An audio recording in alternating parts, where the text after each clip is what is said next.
Aujourd'hui, on va parler d'un problème qui est très commun pour les gens de ma génération et même un peu plus jeunes que moi.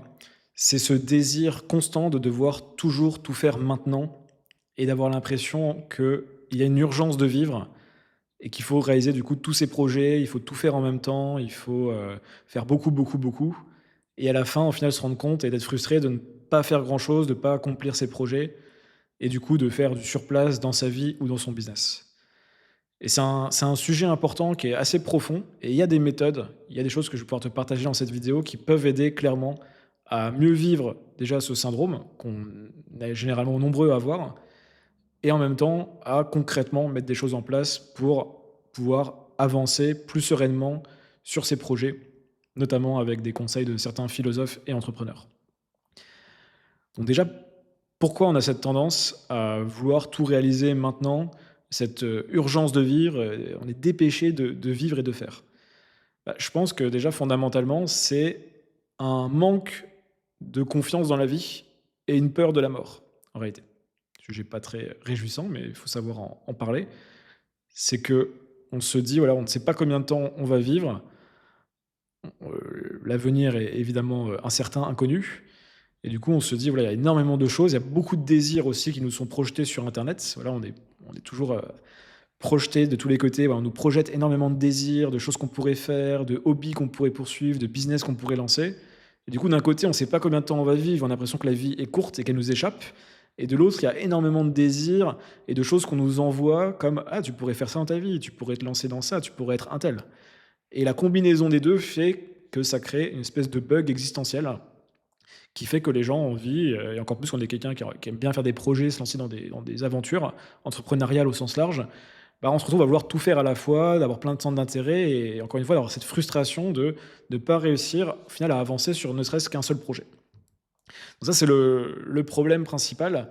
Il faut retrouver déjà la confiance, dans la longueur de la vie en fait. Il faut se rendre compte, voilà, et c'est là où je vais invoquer, Sénèque, le philosophe stoïcien, qui disait, pour le paraphraser, que la vie est longue à celui qui sait user de son temps. Et qu'en réalité, il y a plusieurs choses que l'on fait entre guillemets «mal». C'est qu'on se disperse évidemment pour les raisons que j'ai évoquées. On passe beaucoup de temps à faire des choses qui ne sont pas forcément utiles pour notre vie ou pour nos projets et que globalement, voilà, on se perd un petit peu dans les méandres, du quotidien.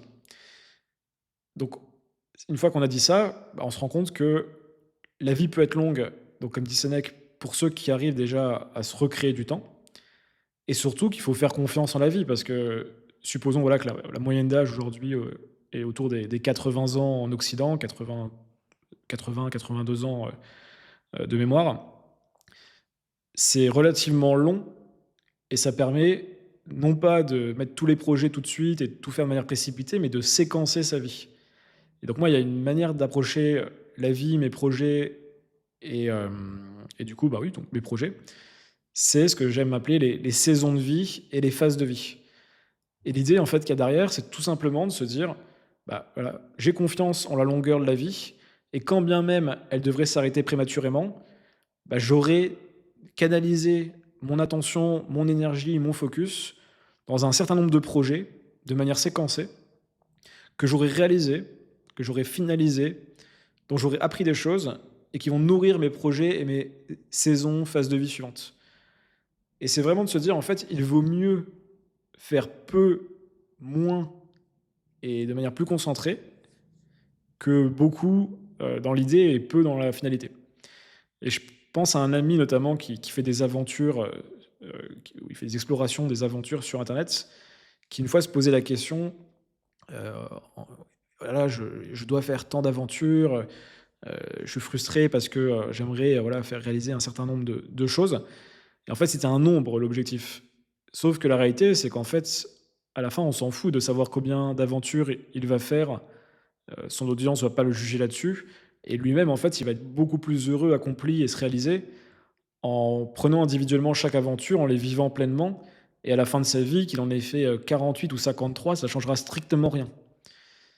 Mais en fait, en acceptant, en fait, de prendre le temps et de séquencer et de se concentrer dans le moment et d'être à fond sur un projet ou une phase de vie distincte, bah, il va se permettre et on va se permettre, en faisant cet exercice, Bah, voilà, de laisser la vie, se dérouler, de canaliser le temps, l'attention, l'énergie dans quelque chose de concret et de construire dans le temps une œuvre qui est votre vie, qui est ta vie, qui est ma vie, dont il pourra ressortir quelque chose dont on pourra être fier quand ce sera le moment de partir. Et donc c'est d'inverser cette peur de la mort, de faire de cette urgence, cette peur de mourir, bah, comme une urgence de faire le projet le plus important que vous avez pour, tout de suite. Et après voilà, on fait ce projet, on laisse passer le temps et on relance un projet. Et les projets capitalisent les uns avec les autres, donc les précédents aident les suivants. Et il faut vraiment, encore une fois, arrêter d'avoir cette espèce de FOMO, le fear of missing out, de dire: qu'il «Faut tout lancer tout de suite», comme si on allait mourir à 25 ans. En fait, voilà, donc il arrivera ce qui arrivera, mais prenons le temps. Voilà, c'était vraiment le message de cette vidéo. À vouloir tout faire tout de suite, on finit par ne rien faire. Il faut faire confiance à la vie.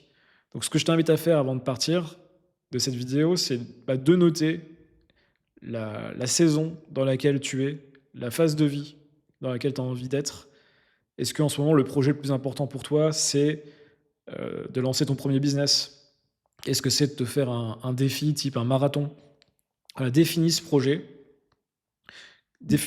principal même plus précisément et crée après un environnement et potentiellement des projets de soutien, des projets complémentaires autour de celui-ci.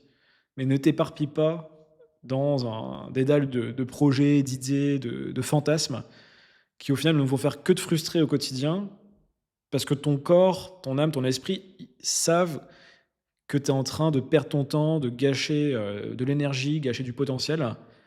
Alors que voilà, si tu étais, sportif de haut niveau, tu te poserais pas la question. Tu serais joueur de tennis, bah, tu t'entraînerais à 200 pour être joueur de tennis. D'ailleurs, on le voit dès qu'il y a des gens dans le sport de haut niveau qui commencent à un petit peu à se défocus, où ça devient moins la priorité, leurs performances en pâtissent et souvent ils le regrettent après, leur carrière. Je ferme la parenthèse et je vais te laisser là-dessus. Donc, voilà, médite bien là-dessus. Quels sont les projets le projet surtout que tu peux faire maintenant, comment ça s'intègre dans une phase de vie, un arc, une saison, voilà, prends le mot qui te parle le plus. Abonne-toi à la chaîne pour recevoir d'autres vidéos de ce style. J'en fais 2 par semaine où je développe une idée similaire. Tu peux aussi t'abonner à ma newsletter en description, les lettres du philopreneur, où je développe tous les jours là une réflexion, pareil de ce style et je te dis à très vite pour une prochaine vidéo, c'était JCK.